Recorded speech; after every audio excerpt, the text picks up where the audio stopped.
Good day, ladies and gentlemen. This is the Talking Niners podcast, part of the Blue Wire Hustle Network. I am your host, Kobe Ransom. Joining me today, as per usual, which is kind of routine now. I mean, you kind of expected. Niner Wire Sam. Sam, we finally got the official schedule. How are we feeling? I mean, I'm feeling great. Schedule release day is always one of my favorite days. I love just putting the pieces of the puzzle together. And now we got everything, and now we're looking set for the regular season. Preseason, I guess you could say, or regular season, whatever you want to call it. We're looking set. I'm ready to get rolling. Let's get into it, man.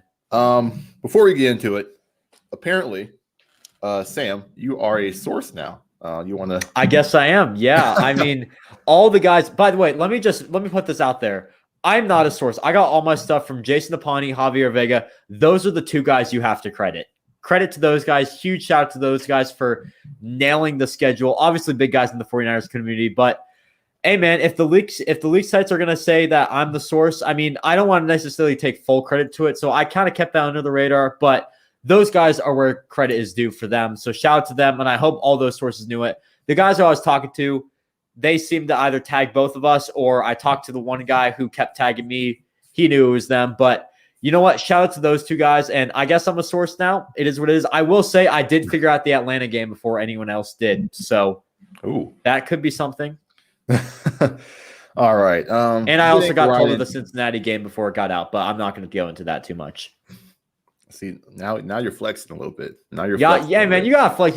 You're saying you're a source now. I just gotta throw out all that information. You set yourself up for that. Funny. I thought it was funny because I was just scrolling through Twitter, minding my business as I normally do. I spend like 95% of my day on Twitter. I need to stop, but yeah, I spend a lot of time on Twitter, just scrolling through the timeline late at night, and I'm just like, I see the NFL schedule leaks account, and I see 49ers.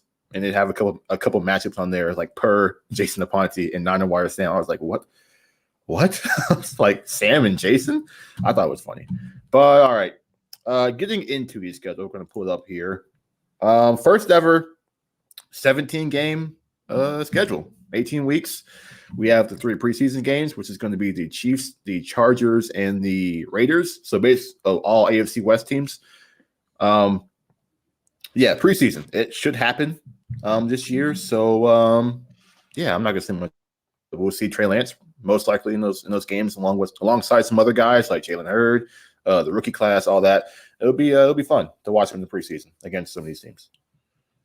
Yeah, I definitely think the preseason is going to be a bit more important this year because this is where the quarterback battle is going to be won. We talked about this last night on my stream.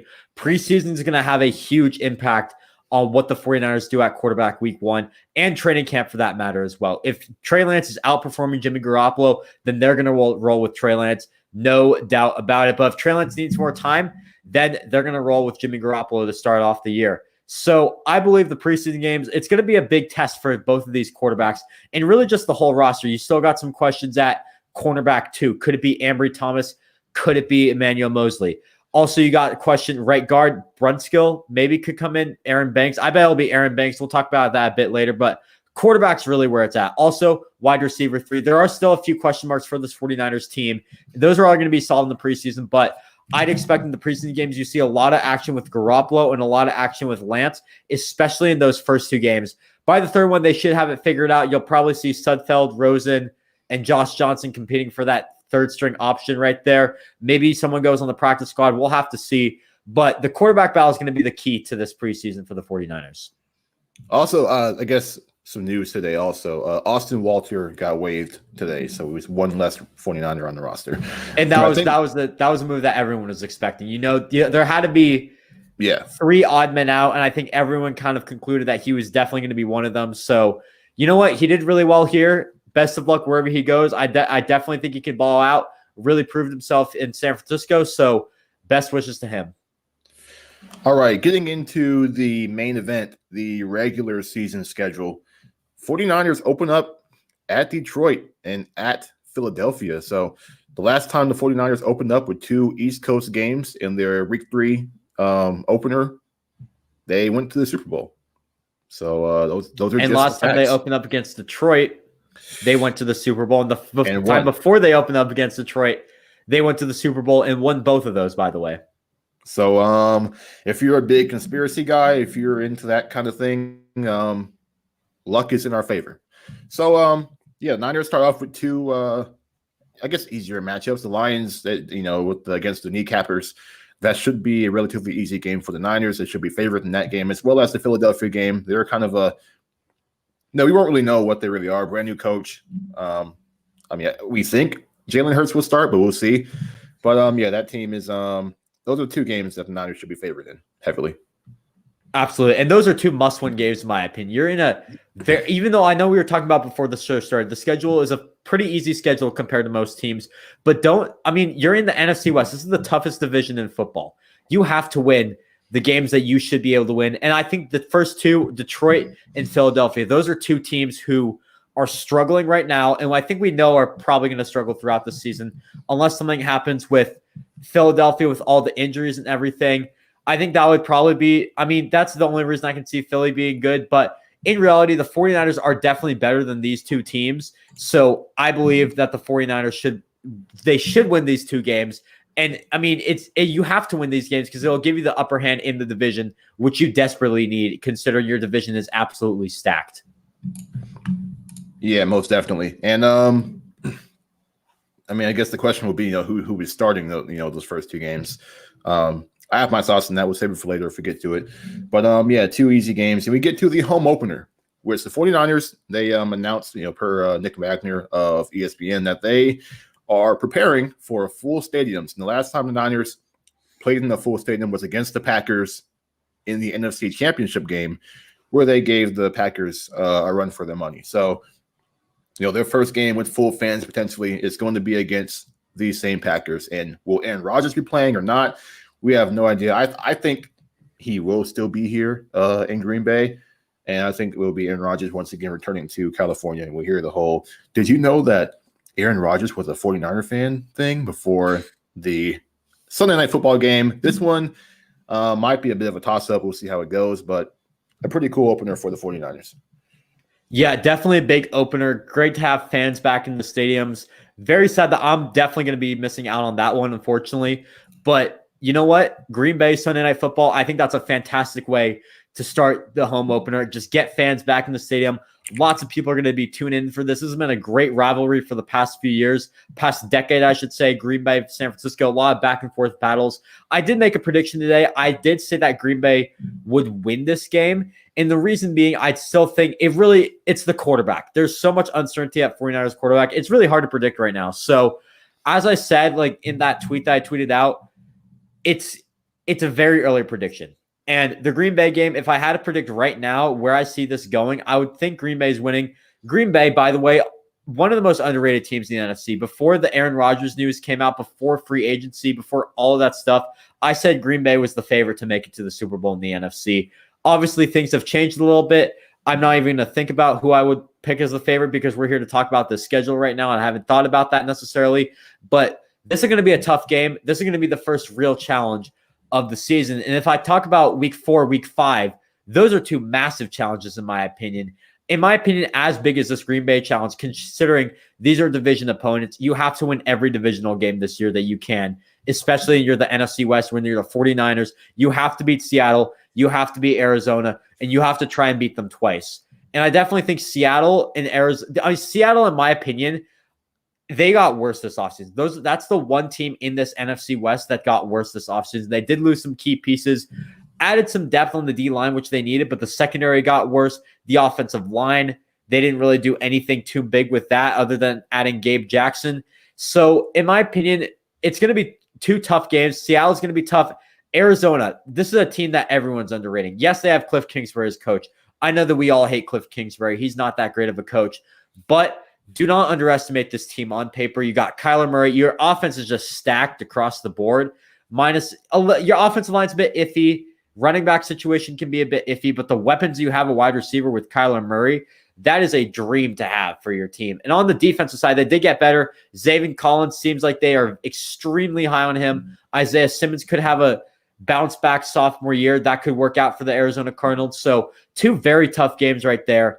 And then I think you're very lucky to have an early bye. And I'll let you speak about those two games in the bye because I know you had some thoughts, especially about the bye earlier on.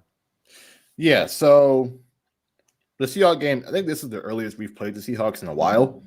And we know even Week 2 in 2017 was the last time we yeah, played them this early. yeah. So I mean, early on, you're getting and Russell Wilson, we know he's going to be there. It's always tough to gauge the Seahawks because every time we think they kind of suck, Russell Wilson makes them, much better than they should be. And then, just knowing the history with Russell and the Seahawks against us, it's going to be tough to gauge. And in that early window, those first 4 weeks, you get kind of two easy ones, and then you get two that, chances that, you might have a good chance to win, but you also could lose if you're not careful. So, we'll see. And then Arizona, it's Arizona, they have improved. We can't say they haven't. To say that they haven't improved would be negligent. But it's all about what Cliff Kingsbury can do with this team, because I know there's a lot of people who don't believe much in Cliff Kingsbury. They got off to a good start last year, and then things got rough. And then towards the end of the season, they lost to guys like C.J. Beathard and John Walford when they're trying to get into the playoffs. And it's like, man, how do you blow that? So we'll see. Improved roster, and then the early bye.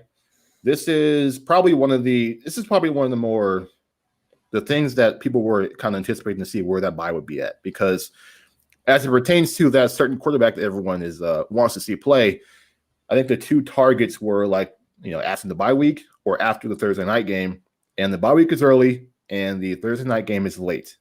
So, trying to see if Trey Lance plays the season, where he gets in. Is it week 1? Does he beat Garoppolo in camp? And if he doesn't, where does he get in? Does he get in after the bye that early, after 5 games? How do the Niners look at that point? Are they 3-2? Are they 2-3? Are they 4-1? And that Thursday night game is late. There's a low chance they're going to make a change that late in the season. There'll be 2 games left after that. So I know most people were probably saying after the bye, but if Garoppolo is playing well, it's really tough. Because Garoppolo, I'm assuming he gets the first, he'll, even with the camp battle, and I know we'll get more into this later, but I think Garoppolo is his job to lose. And if he starts this, start their early schedule, if they do well, I think he probably keeps the job going forward, and it'll be tough to see where Lance gets in. Yeah, and I also think you look at this bye, as we said earlier, 5 crucial games ahead of this week 6 bye. If Garoppolo is not doing well in any of these games, I don't think the 49ers will hesitate to make the change week 6 and put Trey Lance in. So personally, I actually do really like this bye. I think it makes good sense. You can evaluate where Garoppolo is after 5 weeks. If he's not good, you put Trey Lance in. If Garoppolo's balling out, you can keep Trey Lance in and then move on to week 7 against the Indianapolis Colts, which could be a very tough game for Trey Lance to have his first start. But we'll have to see. The Thursday night game, we'll talk about that later. I don't think – that was another spot for Trey Lance to come in. But I think right now you're looking at week 7 for him to start it off. And moving on to week 7, you look at the Indianapolis Colts. This is one of the most underrated teams in the NFL. If Carson Wentz can stay healthy, if he can ball out, which I do believe that Carson Wentz will have a bounce back year this year. This is going to be one of the biggest games. It's not the implications of this game are not that big, considering the fact that this is an AFC opponent. I think you can afford to lose to these AFC opponents a bit more, but you know what? You always want to get those wins because a win is a win is a win. So I definitely think this is going to be a big game. If this is Trey Lance's first game, that's a massive spotlight on him in prime time against a team that should win their division. It's going to be an interesting game against Indianapolis. If Garoppolo stays, I think we'll be fine that game, but Indianapolis could be a very tough game to play. Also, DeForest Buckner return. Kind of wonder what the Niners are going to do for that. Yeah, I'm sure they have a little tribute for him. But with the Colts, that'll be a tough team. They were good last year with Phillip Rivers, and that defense was phenomenal with DeForest Buckner leading the charge. Now they got Kwity Paye to add alongside the defensive line, the offensive line. We know it's good. We don't know, when Eric Fisher might play, so left tackle might be a question mark early on, but we'll see. But Carson Wentz is back with Frank Reich, and that's who his OC was when he had his MVP season. So we'll see if Reich can get Wentz back to MVP form, and if they are able to, that's a formidable team for sure. Then you got the Bears in Week 8, which will that be Lance versus Fields? Will it be Garoppolo versus Fields? Will it be Garoppolo versus Dalton? Everyone's excited for that matchup. That's probably going to be one of the more interesting games to see which quarterbacks are playing. It could be more interesting. It could be less interesting depending on who's in there. But nonetheless, a game I think the Niners should be favored in for sure. And then you got the Cardinals again. You play the Cardinals twice in 4 games, which is I think we had that happen back in 2019 as well. During the Niners Super Bowl run, I think they had them twice in a short span. But they had that. They've had them in a very short span for. I think last year was the only exception. They've always had the Cardinals very close to each other. So, and the Cardinals most of those times have always had the 49ers number. I'll just say that whenever the games. Yeah, are the Cardinals, to each other. No matter what, they play us tough. It's always a tough one to really gauge. Those are a toss up. They might split this season. I wouldn't be surprised if they do. And then you get the third primetime game of 5 the Niners have, which is tied for the most, which I guess the NFL believes the Niners will be good again this year, which of course we all believe so because less injuries, healthier team. But yeah, we've got the Rams in week 10. That game, I mean, first time we'll see Stafford. Do the Niners still own LA with Stafford in there? We know the last 2 seasons the Niners have swept the Rams. Yeah, I think the Chicago game, I'm not going to talk about. You hit the nail on the head with that. I was going to say the exact same thing. Arizona and LA, I mean, again, 2 division opponents. You got to win as many as you can. Arizona, I think you're probably looking at something similar to week 5. That's how it's always been. The Cardinals either always have a number or, I mean, it's always going to be a close game between the 2 teams. So I think Arizona games are always fun to go to, always fun to watch. That should be one that you should keep your eye on. And the Rams game, our only Monday night game of the year. As of now, there is some flexing that they could do later, but this should be a good game at Levi's Stadium. The Rams defense did get a bit worse, so I'm thinking maybe you go a bit more of an offensive approach, try to attack on offense a lot instead of relying on your defense to do some stuff. But this should be a very fun game. Week 10 Monday Night Football. I think the NFL nailed this one. But then after the Rams game, this is the one that some people may think is the trap game of 2021. The Jaguars coming off, a shortened week. You're playing on Monday night, and then we know it's not the shortened weeks. That's a Thursday night week, but it's a shorter week. And the Jaguars, the team that might not be too great. It's kind of hard to gauge, but we think they're gonna be a work in progress at that point. If we're coming off a big win against LA on Monday Night Football, the chance you might be in for a letdown going across the country. Early start against the Jaguars team who, we're going to see Trevor Lawrence in that game. So we'll see. Could that be the trap game? That's exactly what happened. That's exactly what happened in 2019, where they come off a massive win against New Orleans, head home, play Atlanta, and just completely fall flat. Yeah, so maybe potential trap game in Jacksonville. So we'll see. And then we have good old Kirk Cousins coming to California and playing against the Niners once again. The last time we saw them was in the 2019 playoffs where we embarrassed the Vikings offense at Levi's Stadium in the run game. Tevin Coleman was the star of that game, getting over 100 yards rushing and taking the Niners to the championship game. So, yeah, that'll be interesting to see where the Vikings are. We kind of don't know what the Vikings are right now. Will they be a team who is competing for a playoff spot, or will they be kind of just I think they'll be kind of in between, like bad and good. Yeah, they'll be somewhere in between there, in my opinion. I actually think that the Vikings game is going to be the trap game. You look at what's coming up next. Jacksonville, I think that could also be a trap game. And I think the Niners are going to lose one of the following games: Jacksonville, Minnesota, Cincinnati, Atlanta, and Houston. I think they'll lose one of those games. Actually, I'm going to take Cincinnati off that list. I'm going to go Jacksonville, Minnesota, Atlanta, Houston. I think they're going to lose one of those 4 games. And I think my prediction right now, Minnesota, frankly, they are the best team out of all of those teams, in my opinion. But when you're looking ahead of that schedule, Seattle matchup, Sunday Night Football. I feel like the 49ers are going to be preparing more for that than that Minnesota game. You obviously got to prepare for Minnesota, but I feel like there's a chance that the 49ers overlook the Minnesota Vikings, and the Minnesota Vikings can take that one. And they're a middle of the pack team. So we don't really know what they're going to be this year. This could be a very good team and it ends up not being a trap game, or this could be a very bad team. This could be the trap game, or they're in the middle and this could be the trap game as well. Jacksonville, definitely another candidate for the trap game. Hopefully we'll win that one. I think that's another one. As I said earlier, the bad teams that you have for the 49ers that are facing, Detroit, Philadelphia, those are the 2 ones that are going to be bad for sure, because those are at the beginning of the year. After that, it's going to be a bit iffy. You don't really know. Jacksonville could be bad. Bengals could be bad. Falcons could be bad. Texans could be bad. Those are where those trap games come in. And you have to win those games, in my opinion, because if you don't, you're going to fall behind in the division. You're going to fall behind in the standings in the conference. it's just not going to work out for you. So again, possibly another must-win game against the Jacksonville Jaguars in Minnesota. That's why I'm saying Minnesota is a trap game, because I bet the Niners could look at the Jaguars as a must-win game, head on to Minnesota, overlook them, look at Seattle as the must-win game, and Minnesota beats the 49ers at home.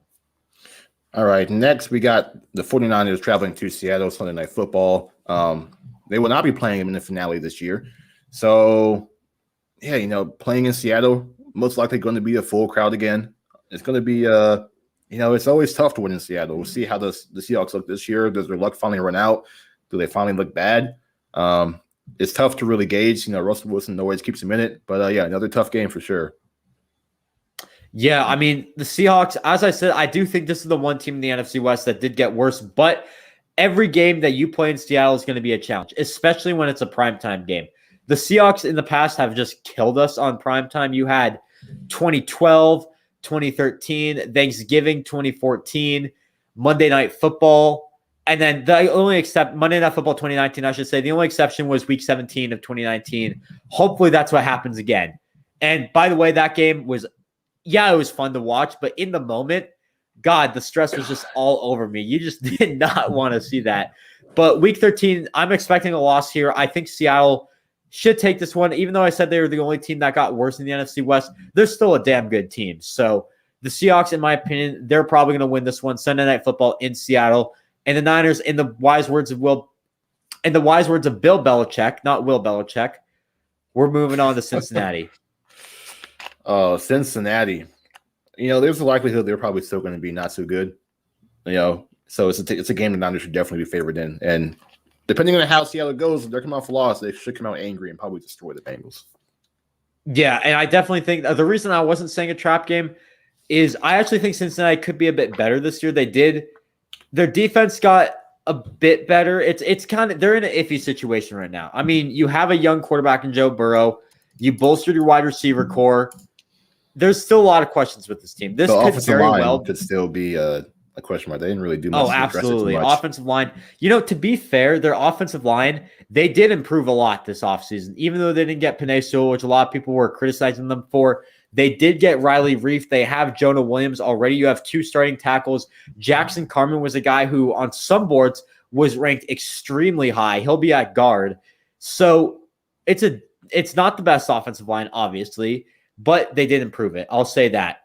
Yeah, we'll see. We'll see if it was enough to. It'll be better than last year's line for sure, but will be enough for Burrow to. We'll see. Then the Falcons. Falcons come back to Levi's. Remember in 2019 that heartbreak, Julio Jones, barely breaking the plane to win that game. That was the trap game of last year. Not last year, but the year 2019. Potential trap game this year, maybe, depending on where the Niners are. And especially because it's before Thursday Night Football. And Thursday Night Football is a big game against Tennessee. I think Atlanta could very – It's going to be tough on a short week going across the country. Yeah. Yeah, short week across the country. Very tough team that you're facing against the Tennessee Titans. This screams trap game to you. I know I said Minnesota, but my number 2 pick would definitely be Atlanta. And speaking of the Tennessee game, a late Thursday Night Football game. I think this I would think this is the last Thursday Night Football game of the year. It's definitely going to be a tough game. This is the latest I've ever seen it for the Niners. Yeah, I've never seen. Well, obviously it's a week 18 scheduled. It's an 18-week schedule this year. Yeah. I don't know if there's a week 17 Thursday Night Football, but week 16, this is definitely the latest I've seen a Thursday night game for the 49ers. And it's going to be a tough task. I do think Tennessee did not improve this offseason that much. So there's a positive right there. But Tennessee, always a team that's been very under the radar every year. They should be a playoff team this year from what I'm thinking. We'll have to see how that works. I need to look at the AFC a bit more. But again, this is going to be a very evenly matched game in my opinion. So Tennessee Titans week 16. I'm expecting a win here for the 49ers, but this should be a close one. And then after that, we got Houston at home, coming back on kind of get a mini bye week before we get close to the playoffs. And Niners should definitely smash Houston too. This is, assuming Deshaun Watson probably will not be playing, it will probably be Davis Mills or whoever else is on that roster right now. Tyrod Taylor. Yeah, Niners should definitely win. That's not a good sign, but I will say, could be a trap game. You're looking at a week 18 matchup against the Rams. It's such a close division. But I mean, yeah, you know what? I mean, the Texans are, in my opinion, the Texans are going to be the worst team in football. Yeah, they're a mess. We are not the Los Angeles Rams where we lose to the Jets in week 15, because why not? We're going to be. Right, you have to win this game. They're gonna clip. This is gonna get clipped, and when that game comes up in January, we're gonna have to revisit this clip thing. There's no. We're not. This is gonna be on the Bad 49ers Takes Twitter account someday. Yeah, we'll have to see. Don't think they lose. They can't lose that one. And then you got you cannot lose to Houston. As I was saying earlier, I mean, Detroit, Philly, Houston. Those are the three teams you should absolutely not lose to. Maybe Atlanta, I can understand losing, but that could be the trap game. We'll have to see. But those are the three teams you can absolutely not lose to. And then we got the Rams finishing off at SoFi Stadium, which some people refer to as Levi South. So we will see how that one goes. But finale in Los Angeles against the Rams this year, where it was the Seahawks the last 2 years. We'll see what the Rams are. The Rams, they improved their quarterback, but did they kind of, get worse on defense, losing a couple of players? Their draft didn't really address too many things. I mean, they got another receiver in Tutu Atwell. But, we'll see. Is Stafford enough for them to be the favorite in the NFC West? That could be for the division right there. Oh, absolutely could be for the division right there. And I definitely think, I mean, week 18 games now are, I mean, they've always been some of the biggest games of the season. I think as I said earlier, NFC West is stacked. So these games are going to be crucial, especially for divisional standings. There should be some wild card implications within some of these NFC West games. So this could be a massive game for the 49ers. And it would be very nice to just secure the division by week 17, so we don't have to go into LA and face this Rams team, who could very much win the division as well. All right. And that is the schedule. I will not make a prediction, because I said I would not make a prediction this year after what happened last year. If you know, you know. But Sam, I think you tweeted your prediction. You said 12-5. Yeah, I said 12-5. Again, very early prediction. I definitely need to make. I mean, I think once the quarterback situation is figured out, we'll have a better idea of what this team will be, especially with the Green Bay and Arizona games. Those are the first Arizona game, I should say. Those are two games I said that the 49ers would lose. But if the quarterback situation pans out a different way, maybe we'll win. We'll have to see. My real prediction is probably going to be a bit closer to training camp, a bit closer to when the season starts. But as a very early prediction, 12-5 with losses to Green Bay, the first Arizona game, the Vikings game, the second Seattle game, and what was the other one? There's another game I forgot. You know what? It doesn't matter. I had 5 losses. Maybe I did predict us to lose to Tennessee. I don't really know. I did have 5 losses. If I pull up the tweet right now, I can see who I had. But yeah, I think I said, who did I say? Sorry, I'm stalling a bit. We said I did. So I did predict a Tennessee loss. Okay. And on the show, I said that we were going to beat Tennessee. So contradict myself already as a very early prediction. Hey, toss up game. Toss up. We'll leave it at that. Could lose. Could win, could lose. I mean, isn't every game a toss up kind of? Hey, could win, could lose. Yeah. So just to wrap it up, Niners open up on the road, East Coast twice. Then they open up the home opener is against Green Bay Packers. They have a early bye, week 6 in the longer season. So we'll see if Niners got to play 11 games straight. So yeah, you got somebody saying hi to you, Sam. Oh, it's good, Quasi, man. The fans are Shout out to you, man. I know who that is. Shout out, I know you are. But yeah, Niners play, let's see, 1, 2, 3, 4, 5, 6, 7, 8, 9, 10. I think they play 12 games straight. 12 games, yeah. I mean, it's definitely interesting. Early bye, it worked for us in 2019. Will it work for us in 2020? I mean, really we'll have to see. Or 2021. Could be smoking hot come playoff time. I mean, they with no rest. So we'll see. But yeah, super duper early bye. Yeah, as Jaron Austin says, that bye is super duper early. They got to play 12 games straight after that, which they played 13 straight in 2019. So maybe they're used to it. Maybe it's good luck. A lot of good luck, with the line opener, with the 2 road openers. Just kind of the way it's set up. You could, hey, if history repeats itself, Niners could be in the Super Bowl. Could be playing in Los Angeles twice this year. Who knows? All right. We're 30 minutes in. We got time for some more things. All right. So getting into the rest of the rookie class, because we were in not really. We got rookie minicamp coming up this weekend, so we'll see. We might have some topics from there. But hitting the rest of the rookie class, day 2 guys. Aaron Banks, Trey Sermon, and I'm getting his name. Ambry Thomas. Ambry Thomas. I'll let you start, Sam. Your roles. Who do you think starts? Who do you think plays the most of those 3 guys? Aaron Banks is for sure playing the most. I think that should be the easiest answer of the podcast from all the questions you're going to ask me, all the questions we're going to discuss. If you're a starting offensive lineman, you're going to play the most snaps.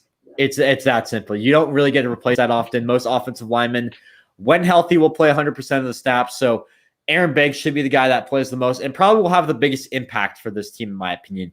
You needed a pass blocking guard next to Mike McGlinchey. They got him with Aaron Banks, a pure pass blocker. I really like. At first I was like, who is Aaron Banks? But now that I look at him more, he seems like a fantastic fit for this team. And I'm really glad we got him. Barry, a kid coming home. You always love to see that. So Aaron Banks is the guy who I think will probably have the biggest role for this team. As for the other 2, it's going to be interesting what they do with Trey Sermon, in my opinion. Trey Sermon is a guy who could be RB1. The 49ers don't really have an RB1. It's all committee. He could get the most snaps, but Shanahan's just going to hand it off to the hot hands. So we'll have to see how that goes. That's probably going to be Trey Sermon's role. Just if he has the hot hand, he'll get the ball more. And if he's hot, really hot, then he'll get the ball all the time, basically. But I think Trey Sermon definitely has the chance to be that guy who gets the majority of the snaps for this 49ers, who gets the ball the most. It works out really well, in my opinion, for him. I mean, Raheem Mostert, as I say, he's a great player, but I do believe that Trey Sermon's better. Same with Jeff Wilson, and same with Wayne Gallman. We'll have to see. He could get cut. So Trey Sermon, I think, could be the guy who could get the majority of the snaps. I think most of those are going to come later in the season. I bet we start off with Raheem Mostert and Jeff Wilson being the main 2 guys. Wayne Gallman could get cut. We'll have to see. He could get a lot of snaps. JaMychal Hasty could get on this team, get some snaps. And then Ambry Thomas. I think this is a guy who fits our scheme perfectly, but he does need a bit of development. He had some consistency issues at Michigan. You got to fix that up a little bit. And I definitely think he opted out last year, so he hasn't played. He opted out last year too. So this is the developmental guy. So he probably should not start week 1. Plus, you gave Emmanuel Mosley starting money. So what's the point in benching him? So I believe that Ambry Thomas, his role this year is probably going to be a bit of a decreased one. He should be sitting behind Jason Verrett and Emmanuel Mosley, or if we add another cornerback to this team, I know we saw some Richard Sherman reports. He could be sitting behind Richard Sherman this year. So it's a developmental role, but year 2, he should be good to go. And then, for me, Aaron Banks is probably going to start over Brunskill. Bigger body, and he can still move. And he's just overall, just a better offensive lineman with, much higher potential than Brunskill. And, having Brunskill as your backup isn't too bad. He was real good in that role in 2019. So he'll be back on that role most likely for this upcoming season. Trey Sermon, Raheem Mostert would still be the best back because of his home run hitting ability. But Trey Sermon, it's going to be interesting to see how him and Jeff Wilson work. I feel like Sermon is like a better version of Wilson. Just kind of like a guy who's going to get you 4 or 5 yards and a couple of times break a couple of big ones. Not blazing fast, but he's still quick enough to get big gains. I like Sermon a lot. Just kind of a guy who can be the workhorse for them. Can kind of take 15, 20 carries a game if the running game is really going. Be what I guess Kyle Shanahan wanted Tevin Coleman to be for this team. So I think that would probably be Trey Sermon's role. I think he'll play quite a bit. He'll contribute quite a bit. And then Ambry Thomas is kind of the wild card. We didn't see him play. He was nice in Michigan in 2019. There's some potential there. He's got good ball skills. He absolutely should not have opted out. I'll just say that. He could have been picked a lot higher if he stayed. Maybe we should be happy he did opt out because maybe we got a steal. But, I mean, he has good ball skills. He's pretty good in press coverage. We'll see how much work he needs. He could be a guy who, in the preseason, one of those battles, if he's showing out in camp and playing well in the preseason games, there's a chance to get that job from Emmanuel Mosley. But I think Mosley would be the favorite to get the other outside corner job. So, that would be it for the day 2 guys. And the day 3 guys, day 3 is always rough.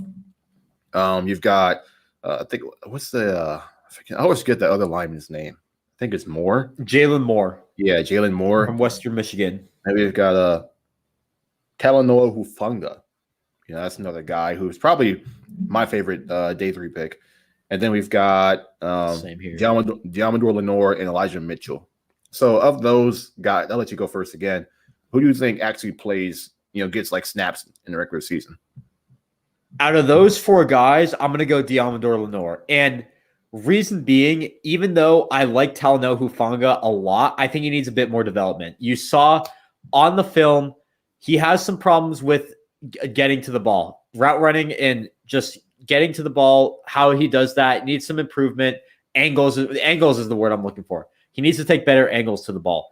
Also, tackling skills could be improved a little bit, but he needs a bit more development. But he should be a 5th round steal, in my opinion. This is probably a developmental guy who can fill in at safety, can maybe play linebacker. I definitely think Talanoa Hufanga will make an impact this year, but I think Diamondor Lenore will make a bit of a bigger impact because you look at this 49ers cornerback situation. You have Verrett, you have K'Waun Williams, and those are 2 guys who have dealt with injuries in the past few years. I think Diamondor Lenore is going to have to step up into that role. I need to watch a bit more film on him, if I'm being completely honest. I don't know if, Kobe, you've done that a little bit, but Diamondor Lenore is a guy who I think will have to step in at some point this year, and I think could do pretty well. Seems like he's a pretty good nickelback. Outside corner could use some work, but Diamondor Lenore is the guy. Honestly, I wouldn't pick any of those 4 guys. I would go Austin Watkins because this is a guy who could be the wide receiver 3 and probably has one of the better chances to do so. Yeah, I'm with you. I think a lot of people are like Austin Watkins as the guy who probably gets some snaps to the late guys who are brought in for the rookies. But yeah, Moore is probably not going to play. Could be a developmental offensive lineman, or he might not even make the team. We'll see. And then he'll make the team. He's a developmental guy, though. Yeah, I mean, he could be on practice squad. That's what I mean. Like, might not make active roster in case maybe they brought Tom Compton back. Which I know we don't think that highly of him, but maybe there's a reason for it. But yeah, I mean, I think Diamondor Lenore, I think they brought him in to be kind of the developmental nickelback because K'Waun's not going to be here forever. He's on a 1-year deal. They might let him go next season depending on how the money works. But Lenore gives him a chance to kind of have a nickel guy in the building who could play later on. And then Elijah Mitchell was the interesting one. We know they cut Walter today. Gallman could be the next guy out. Do they keep 4 backs on the roster? And with just the injury history of the Niners running backs, the chance that Mitchell may need to come in and play at some point. And they used a 6th round pick on him, so it's not a guy that they just kind of brought in an undrafted free agency. They used some actual capital on him. So maybe Shanahan and Bobby Turner think something of him. Maybe he plays a little bit, but it'll be interesting to see. It's always tough. My voice is going out for some reason, but it's always tough with the day 3 guys. Some could turn out to be stars like Greenlaw and Kittle. Others you may never see or hear from them ever again. So it'll be interesting to see. But I think they got some good ones. Talanoa Hufanga is a guy, we'll see. I think if he makes the roster, he will definitely be a special teamer for sure. Oh, he will make the roster. There's no doubt he's going to cut or put on the practice squad. I think the only person who has a shot of making the practice squad is probably Elijah Mitchell. And I highly doubt that's the case. I mean, we use a 6th round pick on him. I think the 49ers learned after the Caden Smith scenario. We drafted him 2019, really wanted him on this roster, but didn't have the room. So we waived him, hoped that no one would pick him up. And unfortunately, the Giants picked him up. And he's been pretty damn good there. So shout out to Caden Smith, but it didn't work out in San Francisco. We were hoping to have him on the practice squad. Didn't work out. I bet the running back room, in my opinion, we were talking about the running back room, who's the odd man out is. I bet it's Gallman and JaMychal Hasty. You have Trey Sermon, you have Jeff Wilson, you have Raheem Mostert, Elijah Mitchell on the main roster, Hasty on the practice squad. Wayne Gallman goes elsewhere. The reason I'm saying Wayne Gallman is the odd man out, even though I really like that signing, no guaranteed money. Sermon. I think Sermon takes the spot that Gallman would have had if he made the roster. Yeah, that too. Sermon takes a spot for him probably. Also, no guaranteed money for Wayne Gallman, and we signed him pretty late. And that kind of leads to what Kobe just said. Trey Sermon kind of taking his role. So I'm definitely thinking that Wayne Gallman will be the odd man out there. Yeah, and that was what I said when he got signed. I was like, they really wanted him that badly because they got him early on, and not let him maybe have a chance to sign with the team. I thought he was like a late ad. in case maybe they couldn't get Trey Sermon in the draft, or just didn't get running back at all in the draft. But yeah, I mean, I had a feeling that but Gallman was kind of an odd ad. I mean, not that it was bad, but it was just like, interesting. But yeah, all right, that's the rest of the draft class. We hit on that pretty quick, and we got some time to get into everyone's favorite topic, quarterbacks. So Lance versus Garoppolo is one of the more. I feel like it's getting kind of aggressive out there on social media. There are some people out there who don't want to see Garoppolo play another down of football for the San Francisco 49ers. I am not one of those people, but there are those people out there, and some people who say that it makes no sense whatsoever for Trey Lance to sit behind Jimmy Garoppolo. So, Sam, I'll let you start on this one. Does it make sense for the 49ers to start Jimmy Garoppolo over Trey Lance for any portion of the season? I'm going to give a bit of a weak answer for this. It really depends on what happens at training camp. That's all I'll say, really. But if you want a bit more of an answer, personally, I think Trey Lance should be starting this full year, in my opinion. Reason being, Kyle Shanahan has zero faith in Jimmy Garoppolo. I've been saying this forever now. Kyle Shanahan is ready to move on from Jimmy Garoppolo, and we all know it. And by the way, Jimmy Garoppolo, don't hate him. It's because Kyle Shanahan hates him that I want Trey Lance starting over him. It's that simple. So Trey Lance should be the one that starts more games this year for the 49ers. And Trey Lance should be the one that starts week 1.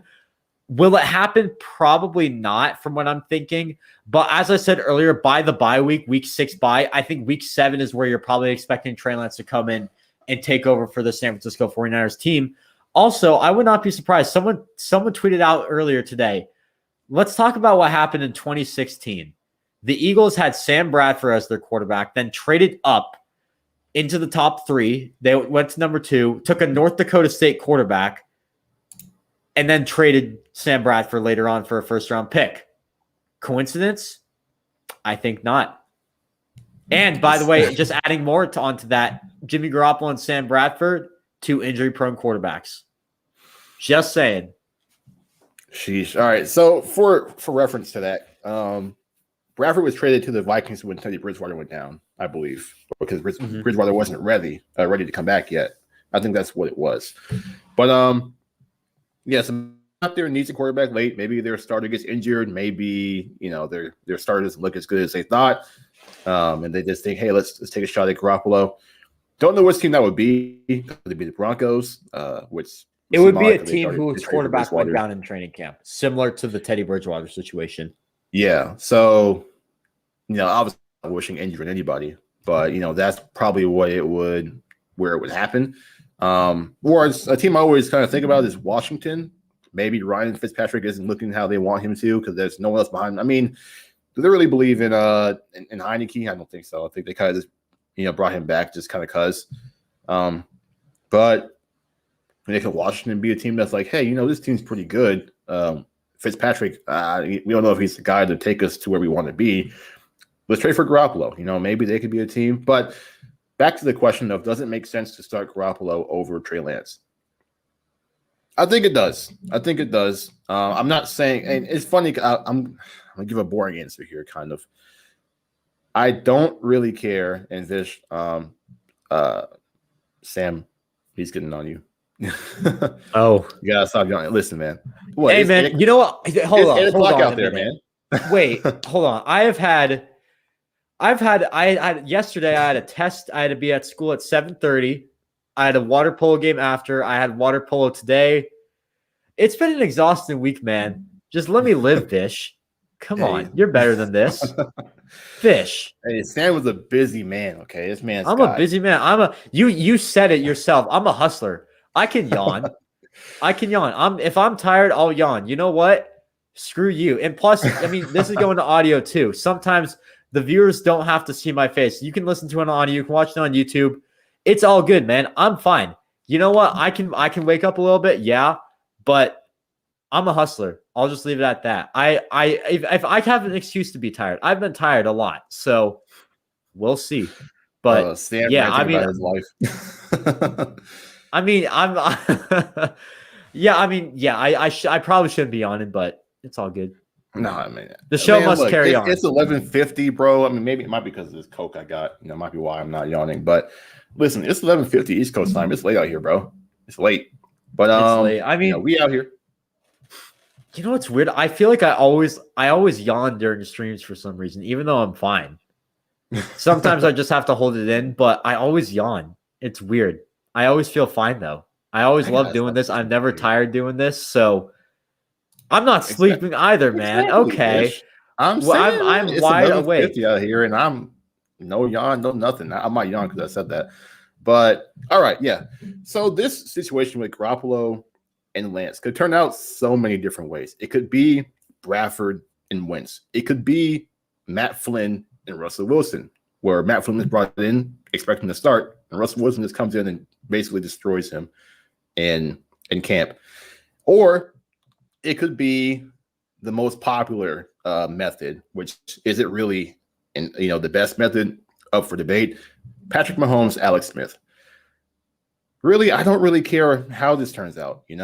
If Trey Lance sits, cool. He gets to sit. He gets to sit. On the sideline. He gets to be with Rich Gangrello and kind of just like, hey, whenever a play happens, like, hey, look, this is what we're looking at. Kind of walk him through things on the sideline. He can sit in the film room and get his reps in practice. Just make sure he's as prepared as possible. Or you can start him early, and this roster is set up very well for Trey Lance to kind of have a nice supporting cast where he's not asked to do too much for the Niners to win. And also, just his athletic ability gives so much more for the Niners as well. But also just the standpoint that Garoppolo is playing for his future job. How does he come into camp? Does he come into camp, just like on a mission? Like he's just like, because really it's his job to lose. I think he's going to have the I'm not, dude. I'm just sitting still. If you are not watching the YouTube version, which you can find on either the Bay Kobe YouTube channel or the 9-on-Wire YouTube channel, you're missing Vish Kumaran, one of the GOATs of 49ers Twitter and 49ers content. Is he really a GOAT for doing this? Just heckling us in the middle of our podcast? That doesn't seem like a GOAT. No, I think he's just one of the GOATs in terms of content creating. But yeah, Vish is cooking Sam because Sam's yawning on the job. So, but no, for real, shout out to Vish though. Yeah, he was, by the way, he was the first Cincinnati game. I'll give him that. I'll just say that right now. I mean, I'll let them. Well, you know what? I think Kobe could be the one heckling because you're the one putting the comments up on the screen. Oh no! You can see him if I didn't put him on the screen. So I mean, still. No, I'm letting the fans see. I'm letting the viewers see what Vish is saying because they can't see it on the Vish that he wasn't. He wasn't first. He got it from someone else, but he was the one that told me that it was Cincinnati first. I'll say that. Yeah, and shout out Jason Aponte. Jason's one of the other GOATs on 49ers Twitter, 49ers content. Yeah, I mean, Jason Aponte is an insider now.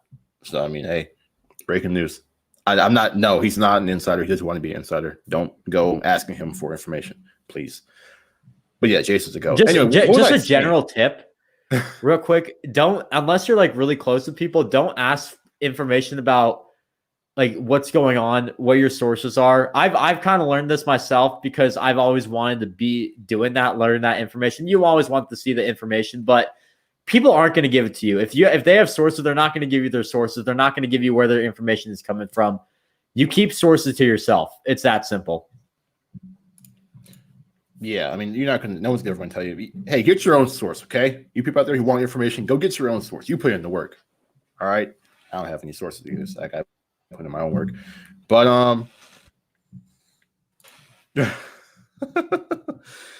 oh, my God. You know what? Hey, Vish is making this ending of this show very entertaining for me. Very entertaining. What was I even saying? Okay, yes. I don't even know. You're talking about Rich Cangrillo. Jesus. Okay, let me start over. All right. Just starting Jimmy Garoppolo over Trey Lance makes sense. Okay, starting over. Yes, it can make sense. If Shanahan, Trey Lance doesn't have to be the present. He is the future. He is for the next 10, 15, possibly maybe 20 years. He's only 21 years old right now. If Shanahan wants to take it slow and start Garoppolo, who we know you can win games with. And people who say, well, Garoppolo only wins with a good roster. Okay, the roster's good. It's a playoff roster. All right. Well, Garoppolo's only good because it's a good supporting cast. All right. So playing Garoppolo is not going to cost the Niners a chance to get to the playoffs. That's number one. Number two, if you want to start him slowly, knowing that Lance is the future, if you want to take the Mahomes method, which we can all debate about whether Mahomes should have played early on or, played, where he did. Either way, Patrick Mahomes just said that sitting helped him a lot in terms of like just seeing how the game goes, adjusting, game planning, all the preparation. Everything is different in the NFL. And for Trey Lance coming from the FCS to the NFL, even though he did a lot of pro-style things in college, if Shanahan feels like, I want to make sure that he is as prepared as possible, if he wants to sit him for that reason, so be it. I'm not going to sit here and say, it doesn't matter. Put him out there. He's got his legs. He's got his athleticism. You can play him. Garoppolo can win you games. Garoppolo will have you in games. You can make the playoffs with Jimmy Garoppolo. So playing him over Trey Lance doesn't make the team worse. And then, just number three, people always say, you're wasting his rookie contract if you don't play Trey Lance now. Like he only's got 4 years. Like, okay, listen, the biggest for me, and this might be an opinion thing, but for me personally, the biggest benefit of a rookie deal is the fact that you can allocate more money to other places on the roster.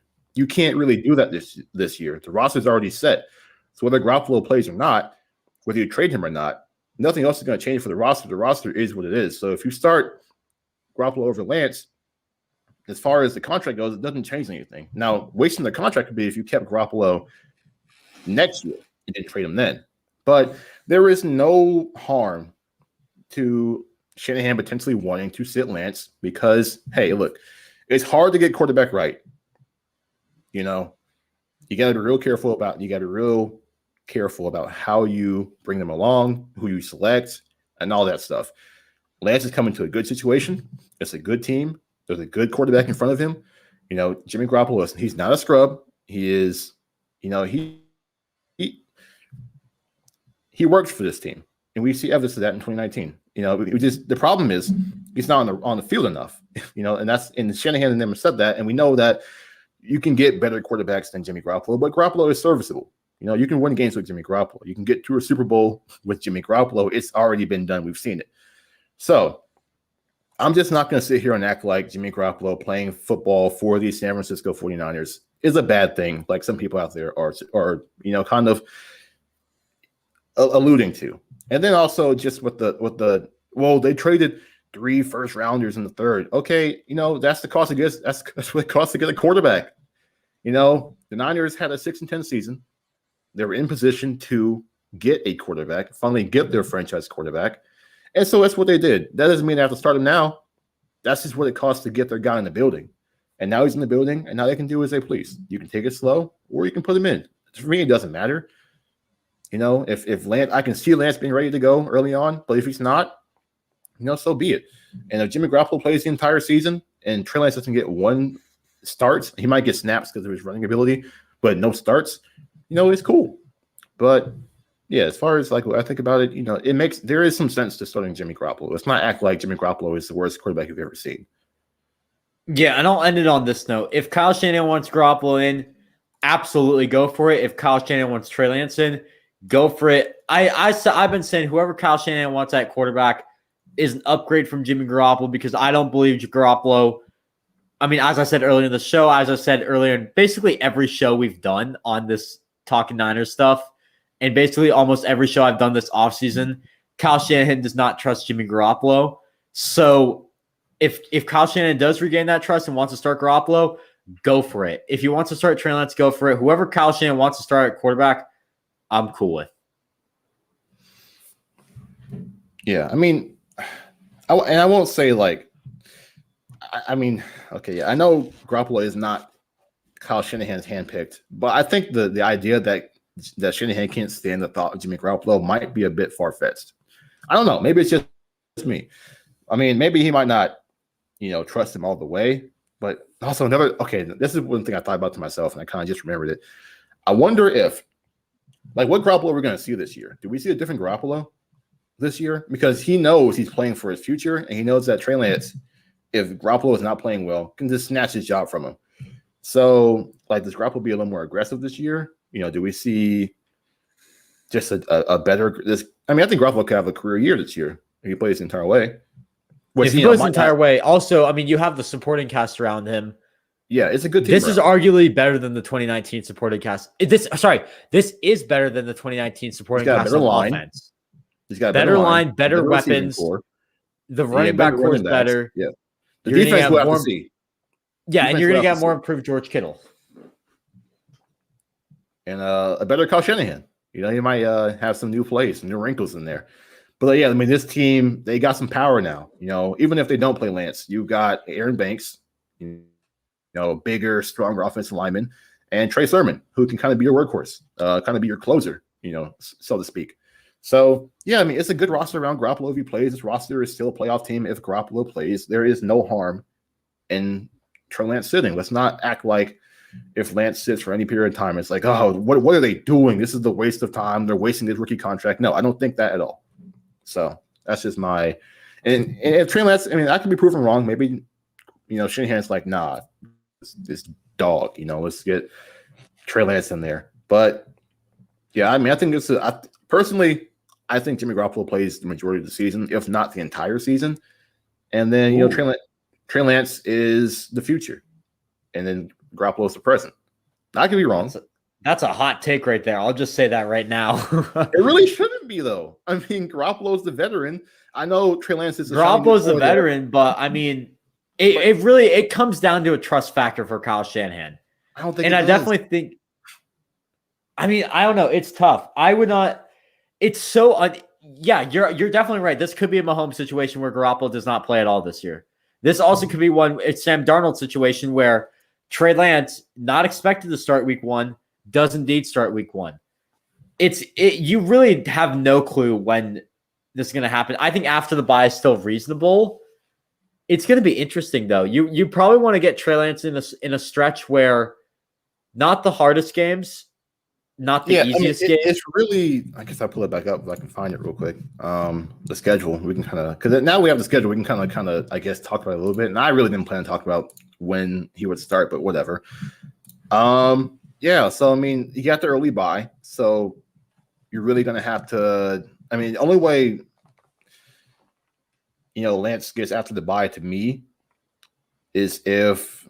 Okay, I guess I answered this. Do you think preseason will play a factor? First of all, I don't know, because here's the thing: Trey Lance is going to be playing the second team of the Chiefs, Chargers, and Raiders. Like Garoppolo would get in the first team.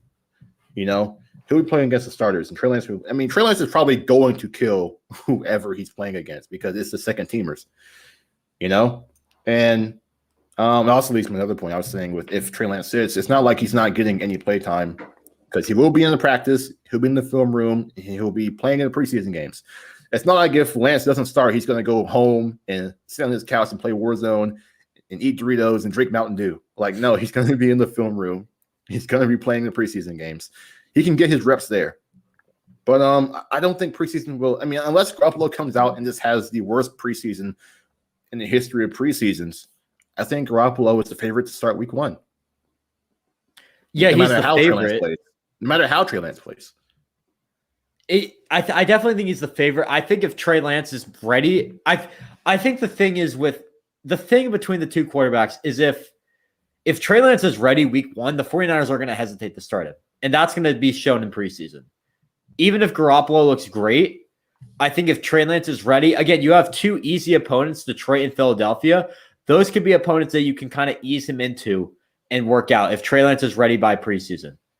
By the end of the preseason, I should say. Here's another angle. If Jimmy Garoppolo starts, first of all, he plays well. You're going to trade him anyway at some point. The clock is ticking. I say it a lot, but the clock is ticking on Jimmy Garoppolo. Oh, easily. If he plays and he plays well, his value only goes up because his value is real low right now. Like we saw Bridgewater get traded for a 6th rounder. What do you think they'll give up for Jimmy Garoppolo? Not anything above that. Maybe a 5th if you're lucky.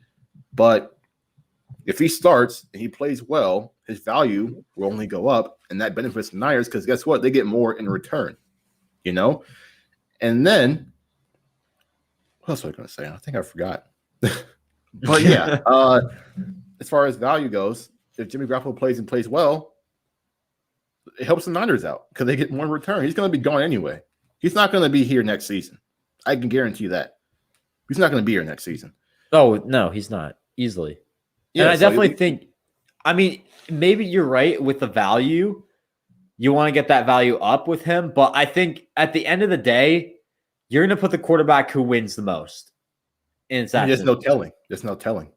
You know, I mean, we have no idea. Okay, we have no idea how Shanahan's used this. He hasn't really. I mean, he said that Jimmy Garoppolo is the starter at this moment, but that Trey Lance can earn the opportunity to compete with him. But if you start Garoppolo, and then you get the safety cushion if you start Garoppolo out. Okay, let's say my fourth's going out. Let's say Jimmy Garoppolo struggles. You get the excuse to put Trey Lance in and say, hey, yeah, Jimmy Garoppolo wasn't playing well, and we think Lance gives us a better chance to win. If you start Lance out the gate and he struggles, that gets a little problematic, right? If Garoppolo is still here, then the locker room is like, okay, we know Jimmy is a winner. He helped us get to a Super Bowl. And you started Lance out the gate, and now we're losing, you know? So then the locker room maybe gets a little like, okay, does Kyle really know what he's doing here? Is he letting his emotions get too involved here in the quarterback battle? If Jimmy starts and Jimmy sucks, you can just bring Lance in, no issue. It's like, yeah, Jimmy wasn't playing well. This is our future. We're going to play him now. You know, there's also that angle too. You know, from a media standpoint, which I don't think they'll do anything because of the media. But if that were the case, they would get it would be a softer landing spot for Lance, rather than, hey, we know we got a quarterback who's been to the Super Bowl before on our roster, but we're going to start you over him. You know, just kind of like that angle. Yeah, I mean, at this point, there's so many angles that the 49ers could be taking. This could go a variety of different directions. And once it all happens, I honestly think we could do a whole podcast on when Jimmy Garoppolo will start, or if Jimmy Garoppolo will start, or if it will be Trey Lance. I will be on the Jimmy Garoppolo plays more games than Trey Lance this season. And I'm on the opposite Trey. I think Trey Lance will come in at some point and finish the season off. Yeah, Jimmy will waive that in the offseason. Oh, easily. I don't think he wants. I mean, after this season, he'll get traded like maybe late February, early March. Like he'll be gone quick once the season's over. Easily. And I mean the no trade clause means that they're probably. I mean, he's not gonna, because they'll just cut him at that point if he says no. But I'm sure they'll do him a favor and send him to a good team. Maybe. We'll see who needs a quarterback then. We have no idea. We got ahead of us. There's a lot of teams that could use a quarterback next year, but I mean, you're always going to see some quarterback just fall off. Yeah, I mean, there's going to be some veteran who just like looks like complete trash. Maybe Big Ben. The Steelers are an interesting team because they can still be good next year when the season's over. You're probably looking at Pittsburgh. You're looking at Denver. Washington. You're looking at where they finish. Maybe. I mean, Fitzpatrick is in their future. Well, oh yeah, Washington. You're for sure going to need one. Yeah. Dare I say it? Tampa Bay. They drafted. Nah, man. Kyle Trask is the future over there. What you mean? New Orleans, maybe. Maybe Jameis Winston sucks and Taysom Hill is gone, and they're not going to play. Carolina could use one, maybe, if Sam Darnold's not doing well. There's a lot of teams out there. I mean, we could really have a whole episode on this if we wanted to. Hey, if the topics get dry, which teams could trade for Jimmy next year? That'll be the whole episode. Why not, man? All right. We've been going for over an hour here. Appreciate everyone for tuning in. 49ers schedule came out. Talked about that. Talked about the rest of the rookie class. Got into Jimmy versus Trey Lance for what will probably be the second maybe the first on this podcast, but the first of many debates, depending on how the whole thing goes. The next time we do a podcast, the rookie minicamp will have happened. Actually, I think I have the schedule in here somewhere. I can pull it up. If you're not watching the stream, I will read it to you. But here are the camp dates. You can't see our faces, but minicamp this weekend, 14th through the 16th. OTAs, you can see them. They have about 1, 2, 3, 4, about like 6 different periods, I think. May 24th through 25th, May 27th, June 1st through 2nd, June 4th, June 7th through 8th, and then June 10th. And they have the mandatory minicamp, which is June 15th through 17th. So those are the camp dates. We will have the rookie minicamp to probably break down and discuss. I think 49ers beat writers will be out there, which means we'll probably get some video of the rookies. And we'll talk about the rookies some more. Probably next episode alongside maybe some other things that come out between now and then. With that being said, oh yeah, and then I got to do the follow us. You can follow me on Twitter at BayKobe49GM. You can follow Sam at None Sam. Subscribe to our YouTube channel. So you can subscribe to Sam on, just search Not on Wire on YouTube. It'll come up. You can search me, BayKobe on YouTube. Subscribe to the channel. And if you're listening to the podcast on Apple Podcasts specifically, make sure you rate and review. Really helps us out. With that being said, that'll do it for us. Go Niners. See ya.